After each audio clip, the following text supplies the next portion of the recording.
नमस्कार दोस्तों, कैसे हैं आप सब लोग। उम्मीद करता हूं स्वस्थ होंगे, व्यस्त होंगे, जबरदस्त होंगे।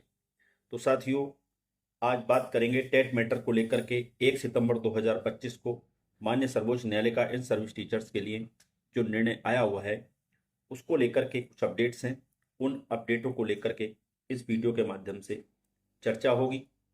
चर्चा शुरू करने से पहले आप सभी साथियों का स्वागत है आपके चैनल गेट सॉल्यूशन में। साथ ही निवेदन रहेगा, जो चैनल पर पहली बार विजिट कर रहे हैं या चैनल पे विजिट लगातार कर रहे हैं लेकिन चैनल को अभी तक सब्सक्राइब नहीं किया हुआ है, तो निवेदन है कि चैनल को अभी के अभी आज ही सब्सक्राइब कर लें। बेल आइकन को हिट करना बिल्कुल ना भूलें, ताकि इस संबंध में या शिक्षा जगत से जुड़ी छोटी बड़ी जो भी अपडेट हों वो आप तक समय से पहुंचती रहे। तो साथियों, शुरू करते हैं। जैसा कि पहली अपडेट की हम बात करें तो जो तमिलनाडु सरकार है वो कहीं ना कहीं पहले सुप्रीम कोर्ट में इस मामले पर रिव्यू डालने के लिए बच रही थी, लेकिन अब जो सरकार है तमिलनाडु की, वो जो है रिव्यू पिटीशन दाखिल उसने कर दिया है। और क्या खबर है उस पर नज़र डाल लेते हैं। अपडेट क्या है उस पर नज़र डाल लेते हैं। आपकी स्क्रीन पे है, आप देख सकते हैं। 2010 से पहले नियुक्त शिक्षकों को मिल सकती है टीईटी से राहत, शीर्षक इसका ये है। और कानपुर देहात से ये खबर है। शिक्षक पात्रता परीक्षा टेट की अनिवार्यता को लेकर देश भर में चल रही बहस अब एक निर्णायक मोड़ पर आ गई है। तमिलनाडु सरकार ने सुप्रीम कोर्ट में एक पुनर्विचार याचिका दाखिल कर 2010 से पहले नियुक्त शिक्षकों पर टीईटी लागू करने पर गंभीर आपत्ति जताई है। यानी कि यहाँ पर आपत्ति शब्द का इस्तेमाल किया गया है, जबकि अभी तक किसी भी सरकार ने इतना आगे बढ़ के बात नहीं की है। इस सरकार ने कहा कि आपत्ति जताई। यह फैसला लाखों शिक्षकों की के भविष्य को सीधे तौर से प्रभावित कर सकता है। हाल ही में 1 सितंबर 2025 को आए सुप्रीम कोर्ट के आदेश में कहा गया था कि जिन शिक्षकों की सेवा में 5 वर्ष से अधिक समय बाकी है उन्हें 2 वर्ष के भीतर टीईटी पास करना अनिवार्य होगा। इस आदेश को पुराने और नए दोनों तरह के शिक्षकों को शामिल किया गया है। यानी कि ये जो आदेश है दोनों शिक्षकों पर लागू होगा। जो पुराने शिक्षक हैं या नए शिक्षक हैं, दोनों पर ही लागू होगा। तमिलनाडु सरकार का तर्क है कि 2010 से पहले नियुक्त शिक्षकों पर यह नियम लागू नहीं होना चाहिए, क्योंकि उनकी नियुक्ति उस समय के वैध प्रावधानों के अनुसार हुई थी। सरकार ने याचिका में बताया कि शिक्षा का अधिकार अधिनियम आरटीई की धारा 23(1) केवल भविष्य की नियुक्तियों से संबंधित है। यानी कि इनका कहने का मतलब यह है कि जो आर्टिकल 23(1) की धारा 1 है, यानी कि जो आरटीई एक्ट की आर्टिकल 23 की धारा 1 है, उसमें केवल जो मिनिमम क्वालिफिकेशन बताई गई हैं या मिनिमम क्वालिफिकेशन को शामिल किया गया है शिक्षक बनने के लिए, वो भविष्य की नियुक्तियों के लिए है। यानी कि आरटीई एक्ट से पहले हो गई नियुक्तियों के लिए नहीं है। इनका कहने का मतलब यहाँ पर है। और इसलिए पुराने शिक्षकों पर नई योग्यता थोपना कानूनी रूप से अनुचित है। राज्य सरकार ने अपनी याचिका में चिंता व्यक्त की है कि तमिलनाडु में 3,90,458 सरकारी शिक्षकों ने अभी तक टीईटी पास नहीं किया है। यानी कि आप देख रहे हैं यूपी को लेकर के बात निकल के आए, बड़ी संख्या में यूपी में 2 लाख 2 लाख, लेकिन अगर तमिलनाडु की बात करें, तमिलनाडु इससे भी कहीं आगे है और वहां पर 3,90,458 शिक्षक ऐसे हैं जिन्होंने अभी तक टीईटी पास नहीं किया। बिना टीईटी के वो विद्यालयों में अपनी सेवाएं दे रहे हैं। यदि सुप्रीम कोर्ट का यह आदेश पुराने शिक्षकों पर भी लागू होता है तो लाखों शिक्षकों की सेवाएं खतरे में पड़ सकती हैं और इससे लाखों शिक्षकों की पढ़ाई इससे लाखों विद्यार्थियों की पढ़ाई बाधित होगी और पूरी शिक्षा व्यवस्था में अस्थिरता आ जाएगी। यानी कि जो शिक्षा व्यवस्था वो एक तरह से चरमरा जाएगी, क्योंकि एक साथ अगर लाखों शिक्षक निकाल दिए जाएंगे तो जो विद्यार्थी हैं लाखों, उनकी पढ़ाई में व्यवधान आएगा और ये जो शिक्षा व्यवस्था उसमें अस्थिरता आ जाएगी। ऐसी चिंता जो है तमिलनाडु सरकार ने अपनी याचिका में व्यक्त की है। तमिलनाडु सरकार ने कोर्ट से स्पष्टीकरण की मांग करते हुए कहा है कि टीईटी पास करने को 5 साल की समय सीमा केवल 1 अप्रैल 2010 के बाद नियुक्त शिक्षकों पर ही लागू होनी चाहिए। यानी कि कहने का मतलब ये है कि जो समय सीमा दी गई थी, अमेंडमेंट जो 2017 का जो अमेंडमेंट है, उसमें जो जो समय सीमा दी गई है, वो समय सीमा उन शिक्षकों पर लागू होती है जो 2010 आरटीई एक्ट आने के बाद जिनकी नियुक्तियां हुई हैं उन पे लागू होती है। कहने का मतलब इनका ये है। साथ ही कहा है इन्होंने,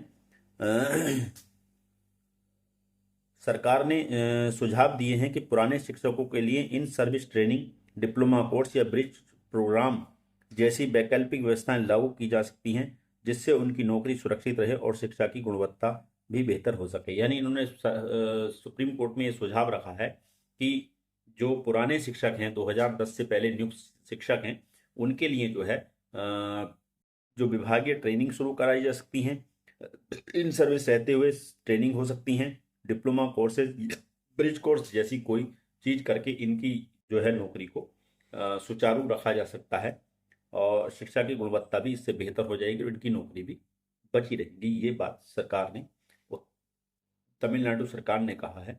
और तमिलनाडु सरकार एक तरह से आप समझिए कि मसीहा शक्तिमान बन करके अपने आप को व्यक्त कर रही है, इस खबर के हिसाब से देखा जाए।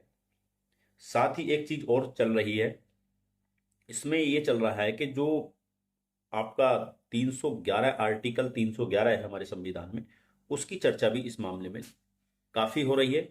अगर हम आर्टिकल 311 आखिर है क्या, इस पर भी थोड़ा सा प्रकाश डालें तो भारतीय संविधान का अनुच्छेद 311 केंद्र और राज्य सरकारों के सिविल सेवक को मनमाने ढंग से बर्खास्त, निष्कासित या पदान्नत होने से सुरक्षा प्रदान करता है। यह सुनिश्चित करता है कि उनकी बर्खास्तगी के लिए एक स्थापित प्रक्रिया और कारण हो। इसके तहत किसी भी सिविल सेवक को उसकी नियुक्ति करने वाले अधिकारी से नीचे किसी भी अधिकारी द्वारा पद से हटाया नहीं जा सकता।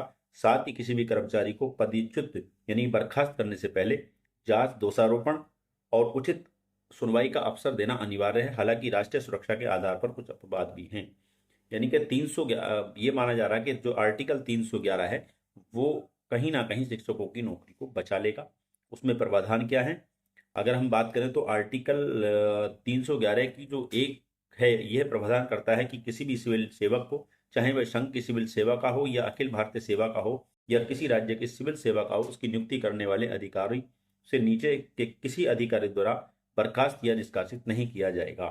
अनुच्छेद 211(2) यह कहता है कि कोई भी सिविल सेवक जो संघ की सिविल सेवा या अखिल भारतीय सेवा या किसी राज्य की सिविल सेवा या किसी सिविल पद का है को पद से हटाया, बर्खास्त या पद में कमी नहीं किया जाएगा, यानी कि उसकी पदान्नत नहीं किया सकता, सिवाय इसके कि निम्नलिखित में से कोई एक स्थिति लागू ना होती हो। यानी उसमें कंडीशन दी गई है, अगर ये कंडीशन लागू नहीं होती है तो नहीं कर सकते, अगर ये कंडीशन लागू होती हैं तो उसको बर्खास्त भी कर सकता है, उसका डिमोशन भी किया जा सकता है और उसको कहना चाहिए कि हटाया भी जा सकता है।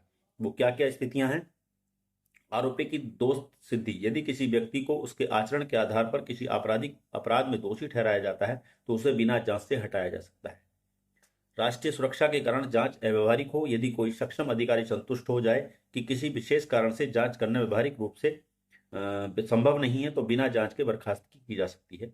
तीसरी बात है राष्ट्रपति या राज्यपाल का संतुष्ट होना। राष्ट्रपति या राज्यपाल जैसा मामला हो संतुष्ट हो जाए कि राज्य की सुरक्षा के हित में ऐसी जांच करना आवश्यक नहीं है और इनको बर्खास्त कर, इन 3 स्थितियों में जो है बिना किसी जांच के, बिना उसके वो बर्खास्त किया जा सकता है। तो ये आर्टिकल 311 था। अब ये किस तरीके से माननीय सुप्रीम कोर्ट में टेट मैटर पर लागू होगा, ये आगे समय बताएगा, देखने वाली बात ये होगी।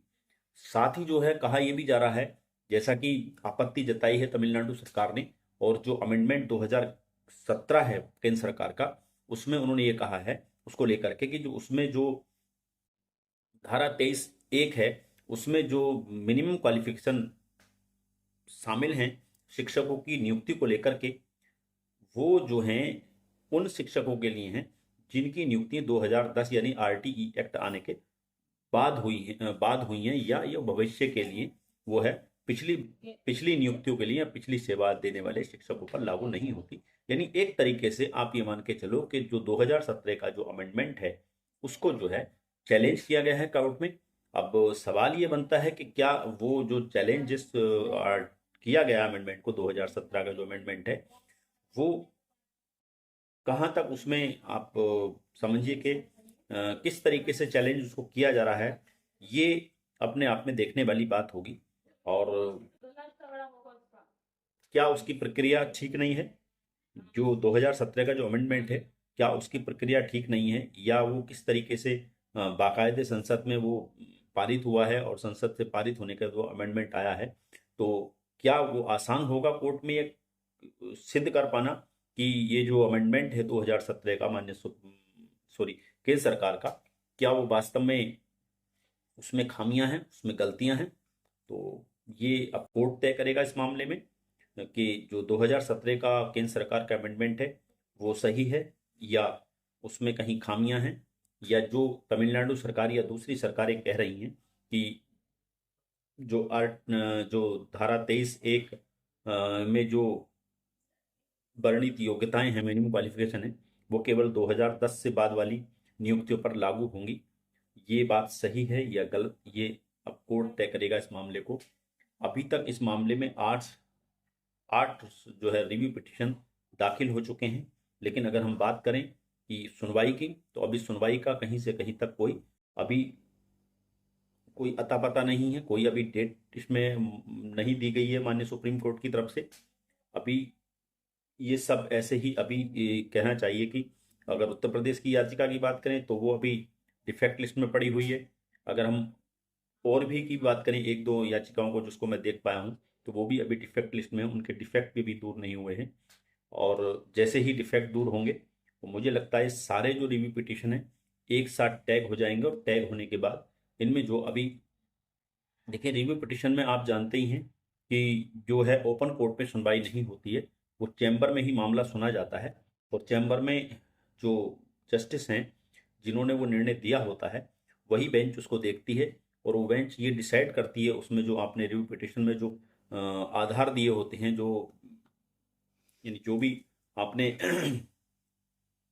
बेस किस बेस पर आप जो है उसको रिव्यू चाहते हैं, वो सारी चीज़ें देखती है वो बेंच, और देखने के बाद फिर वो डिसाइड करती है कि ये जो रिव्यू पिटीशन है इनको ओपन कोर्ट में हियरिंग के लिए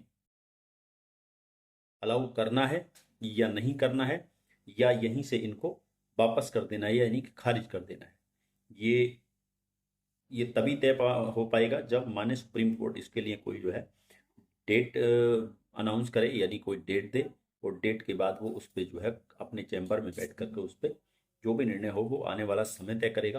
बहरहाल सरकारें कहीं ना कहीं जो हैं वो शिक्षकों के साथ प्रयास कर रही हैं। चाहें तो इसका ये भी मान सकते हैं कि शिक्षक जो लगातार हैं वो अपने जो मांगों को लगातार तेज कर रहे हैं, सरकारों पर प्रेशर बना रहे हैं, और प्रेशर का नतीजा कहीं ना कहीं सरकारें जो हैं माननीय सर्वोच्च न्यायालय में जो है रिव्यू पिटिशन लेकर के जा रही हैं, गई। लेकिन सवाल वही है कि क्या 2017 का अमेंडमेंट जो केंद्र सरकार का है उसको गलत साबित कर पाएंगी सरकारें? क्या इस फैसले में कोई बदलाव होगा? ये अपने आप में बड़ा एक सवाल भी है, और अपने आप में एक मुश्किल मामला भी है। कहीं ऐसा ना हो कि जो सरकारें हैं ये केवल टाइम पास साबित हो, रिव्यू पिटिशन में जाना इन सरकारों का, और आपका समय खराब हो। इस पर विशेष ध्यान रखें, क्योंकि मामला जो है, जो अमेंडमेंट है 2017 उसी पर टिका है।